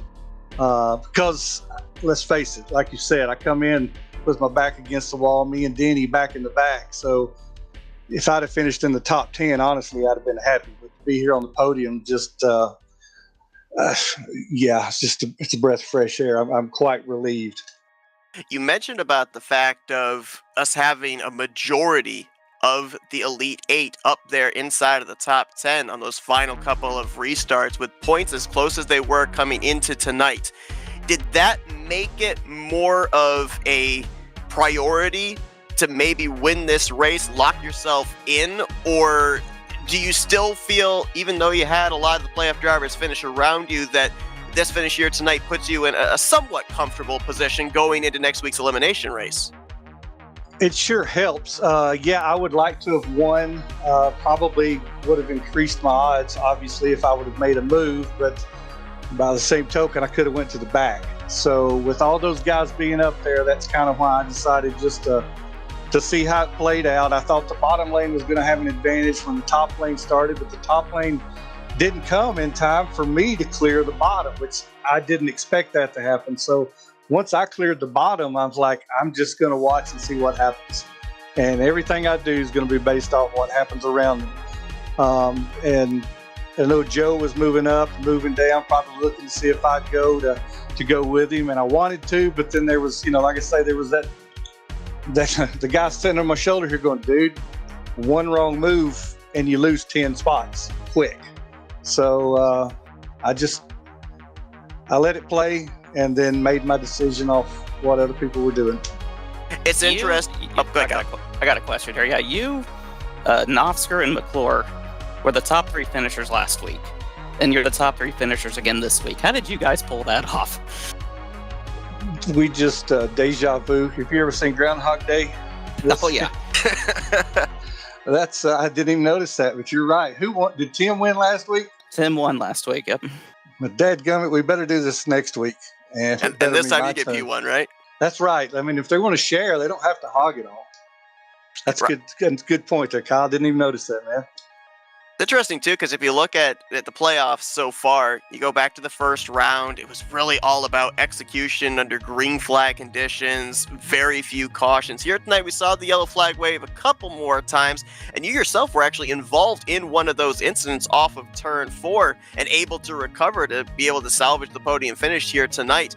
Do you expect the dynamic here tonight to carry over into next week? And with that being said, I'm looking at the calculations. Points are still really, really close. So are you looking for a little deja vu of next week of being able to get up there to the front, stay at the front, at least be in the conversation to point your way in? Or do you maybe look at next week as maybe treat it as a must-win situation, especially if a lot of those guys around you in the playoffs are up there again? I'm going to take it, kind of depend to see what happens with the beginning of the race and see if anybody gets in any kind of unfortunate accident or anything, gets some damage, and then kind of just let the race play out. And if I get a chance to win, that means I'm up front, so I don't have to push the issue. Maybe a second or third would be good enough, but again, that's going to depend on the guys that are right there with me in the top 5 or 10, of course. So I'm going to play it just like next week. I expect it to be crazy. I think Denny and Donnie both had some rough nights tonight, so I think they're going to be really hungry next week. So that's 2 guys that could race their way in, which changes the cut line. So, you know, it's things like that I got to look at. I got to know who's around me to whether or not I can race my way in, or if one of those guys are up front for the win, I really got to have a good run to race my way in. So we'll see what happens. I want to be on offense, but sometimes when I do that, I seem to make the mistakes. So I'm going to, tonight I just said I got a bad starting spot. I was just like, I'm just going to take it cool and work my way to the front. When that wreck happened, I was like, oh, well, yeah, that's kind of expected. Come out of that okay. Worked my way back to the front, and here we are. So I'm happy. I'm really happy. Well, we talked about pre-race what you playoff drivers might be strategizing, and one thing that we touched on was you may not be able to come away with a victory, but do not have a bad finish to put yourself behind the 8 ball going next week. You were able to do just that. A great run here tonight. 3rd place position keeps you right there in the conversation to fight for a spot in the Final 4 next week, Rodney. Congratulations on being able to come back from that early adversity, that wreck as well, be able to get the solid finish. And before we let you go, the floor is yours for thank you, sponsors, and shout-outs. Hey, thank you, sir. I do appreciate it. Obviously, I want to thank Flatout Racing Network, Tarnation TV, who we got up here tonight, Kyle, Michael's in the race, Blaine, Seth. Can't wait to go back and watch this. Nice run tonight, Michael. I don't know where you finished, but that was you had a good run tonight. I finished 6th. Oh, good deal. Nice job. But thank you, guys. These broadcasts are phenomenal. I'm hoping you guys are enjoying it. I'm loving it. I know everybody else really is enjoying what you're putting out there. RTG, the owners, Prime, Jeremy, Josh, Sheck, and I know Jeremy's been busting some tail of late with some, I guess there's been some website problems and things like that, and Jeremy's been figuring out when, he's got nothing else to do but worry about RTG. So thank you, Jeremy, for the extra stuff that you do there, and all the guys that run it here. Tim and Josh, again, let me hang on your coattails. Appreciate you guys. Congrats to Chuck on the win. Tim, great run, finishing 2nd. Black Rifle Coffee, Havana Brisa, Wickers. My RPM teammates, I would not be in this position tonight without those guys. They helped me get to the front, and I managed to stay there. Thanks to those guys, all those guys. I couldn't do anything without them. Dad, he's not watching live. He had surgery today. So he's told me he was going to watch it in the morning. He was taking some meds and going to bed. So Dad, I hope you're doing well. Talk to you tomorrow. See how you're doing. Love you. cousin Eric. Sullins, appreciate you watching.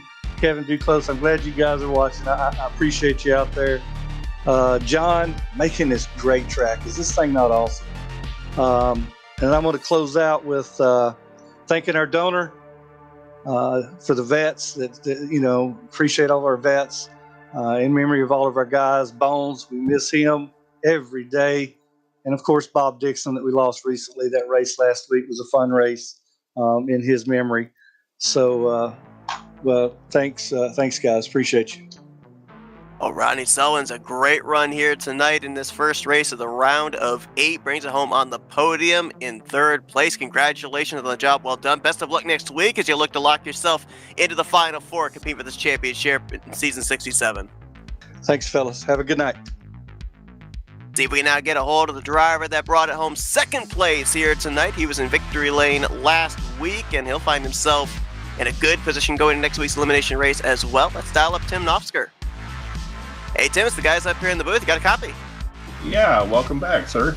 Hey, thank you. I mean, you have been on quite the momentum run as of late, my friend. You had that victory last week, locked yourself here into this round. Dominating performance here tonight. 44 circuits out in front. Almost come away with back-to-back victories. I know it's not the automatic lock into the Final Four, but it's some good points going into next week. Looks like scoring's got you about 10 points ahead of the cut line, so a little bit of a cushion to be able to work with, despite the fact that you didn't get that automatic lock into the Final Four. How about tonight and the momentum that you've had here these last couple of weeks as well? Is this 088 maybe the one to look for if indeed you advance into that final round of the playoffs? I'd like to think so. I had 99.9% perfect race. I just fell asleep on that restart. I don't know what happened. Just totally snoozed it, and Chuck got such a good jump. He beat me into turn 1 and then pulled up. But yeah, I've knock on wood, had some good finishes here in the playoffs. Hopefully we can keep that momentum going. Yeah, we saw that restart there and the 17 be able to get around you. Did you have any type of strategy in the closing stages to maybe try and get him back and pick up this victory? Or with all the other playoff drivers that were around you, were you maybe a little bit more on the defense and just making sure that you finished out the night with a solid finish, have yourself in a good position for next week? Yeah, that was the mindset. If you watched last week, Chuck gave me a good push to get the win last week, and I kind of felt like I definitely owed him at least to get even with the favor owed. So I was going to stay with him, and then I knew it was going to get crazy.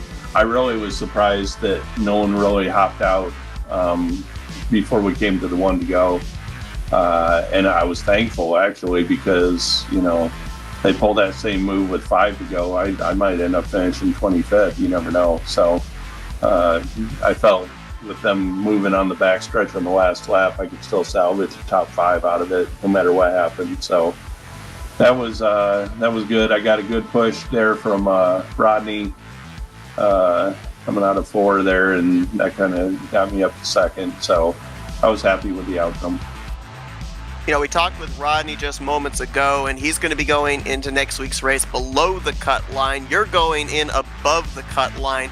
And I know that obviously the strategy can change multiple times from the initial green flag to the checkered flag, but in the situation you're in right now, do we expect to see the 088 on offense next week, or do we see you maybe playing a little bit of defense to preserve that position you've got, that cushion you've got to the cut line? I think the plan going in is just to see if we can get a solid top 10. I think that would get me into it. If given the points after tonight's race, if the 41 or the 77 are sniffing around the lead, I might try to be a little bit more aggressive just to make sure I don't drop out of the top 4. If either one of those guys win, that could, or even, Rodney wins, if any one of the bottom 4 right now get up there or sniff around the lead, I might have to be a little bit more offense minded. But as of right now, I think I just need a decent finish. One thing that we saw as well that worked out in your favor was we saw you and a group of drivers come to pit road just prior to a caution coming out, so it cycled you guys back up to the front of the field. We talk about the fact that the last couple of weeks, cautions have been few and far between. It's really been all about green flag execution. Now with a couple more cautions here tonight, if there's a possibility that we could end up seeing a couple more yellows next week, does that also maybe play into the strategies that you, your teammates, and others that you're working with maybe call at any point during the race? Well, tonight we just kind of got lucky with the way the caution landed.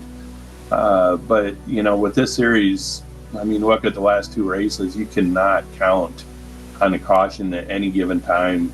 Granted, I think we had a little bit more cautions just because I think intensity is picking up. We're getting toward the, end of the season and guys want to do as, whether it's trying to finish in the top 30 in points for next season or guys that are trying to make the final cut.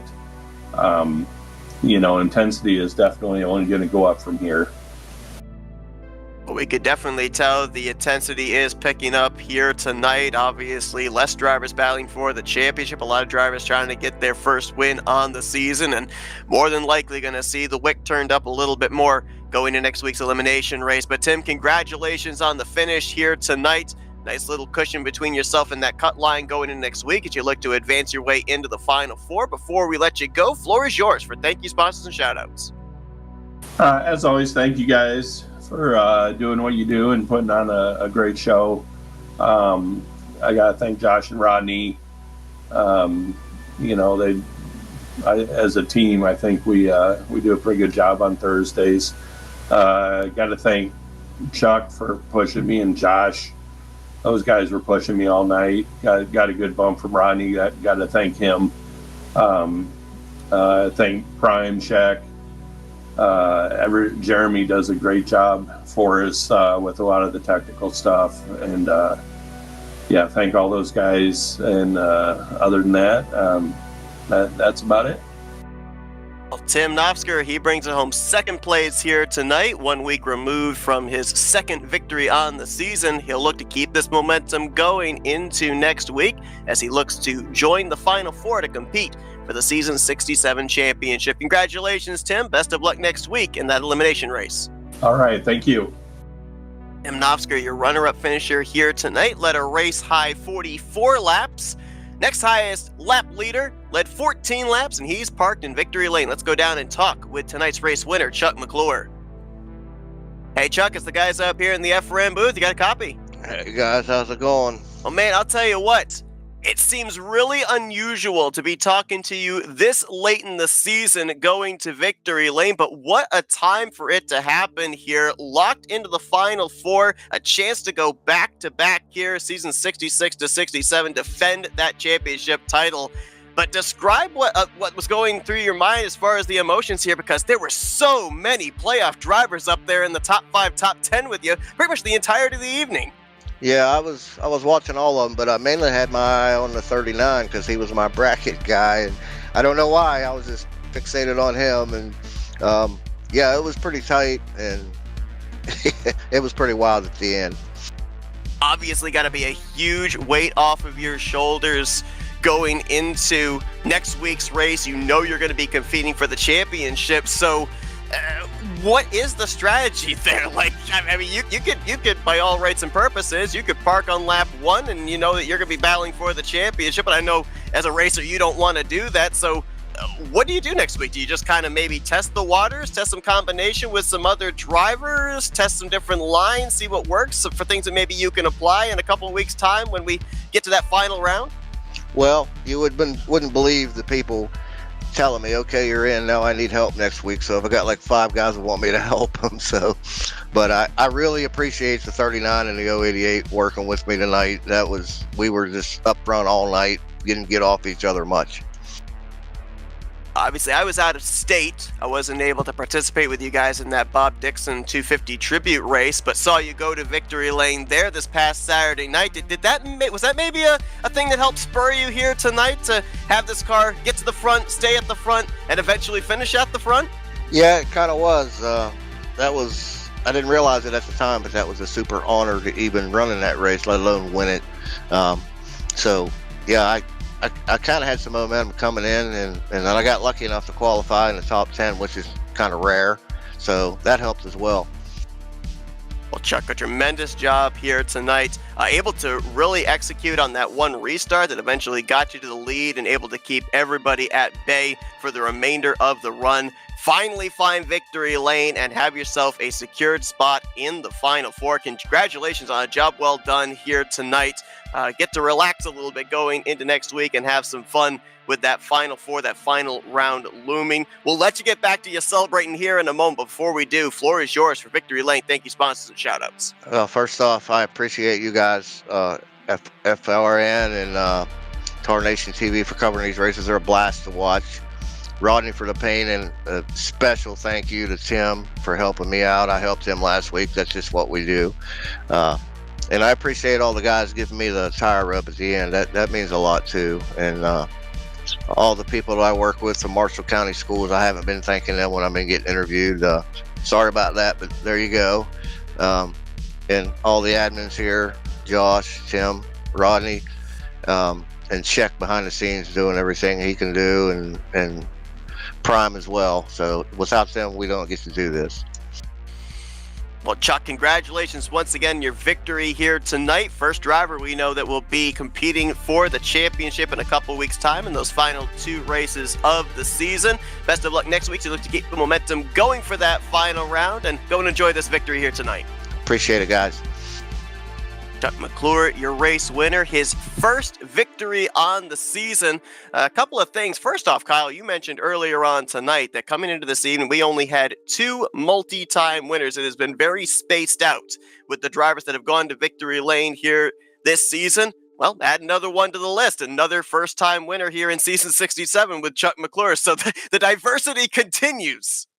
Yeah, first-time winner being the defending champ. No, you said that felt weird to say, but here we are. But, I figured, Chuck McClure would get the victory lane, here pretty soon, and he did it tonight, and he's going to be racing he's going to be able to have a chance to defend that championship.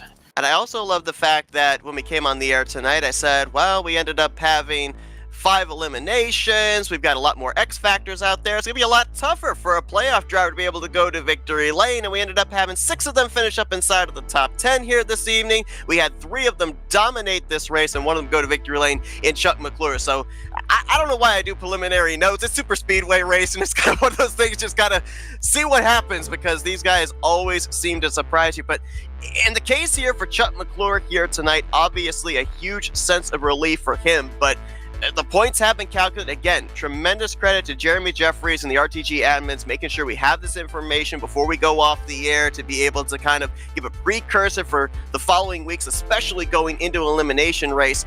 Novsker going to have 10 points over the cut line, but then it's super close amongst 4 drivers.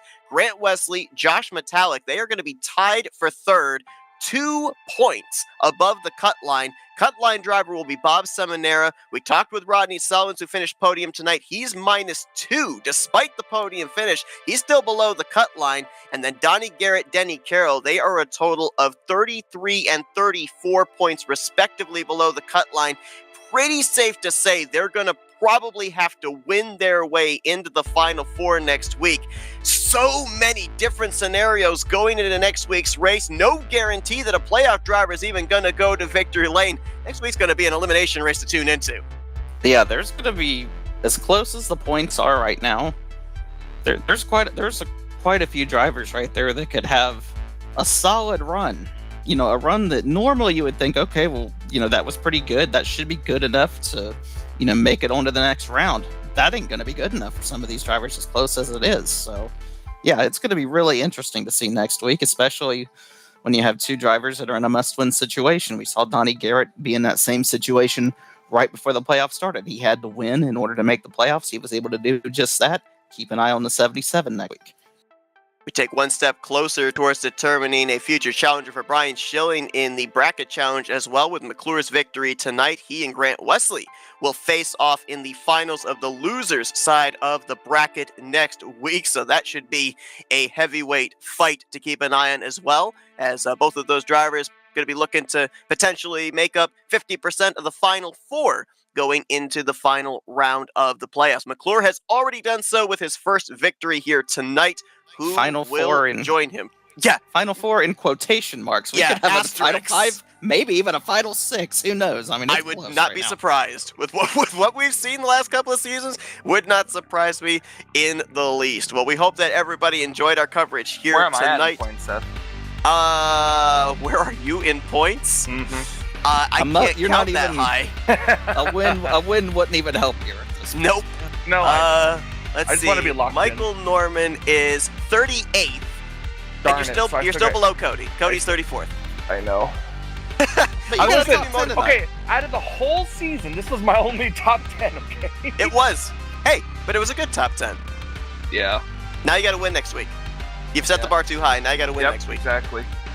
Well, if you want to see Michael win next week, be sure to tune in next Thursday night, 9 p.m. Eastern Standard Time here on Tarnation TV and the Flatout Racing Network. Chuck McClure has secured himself a spot into the final round of the playoffs. Who will join him next week will determine that for the final two races of the season. For Blaine Donlin, Kyle Matthews, I'm Seth Cole. Thanks for joining us here tonight. We'll see you guys next week as we continue the coverage of Season 67 of the Rolling Thunder Gaming Talladega Challenge Series here on the Flatout Racing Network and Tarnation TV.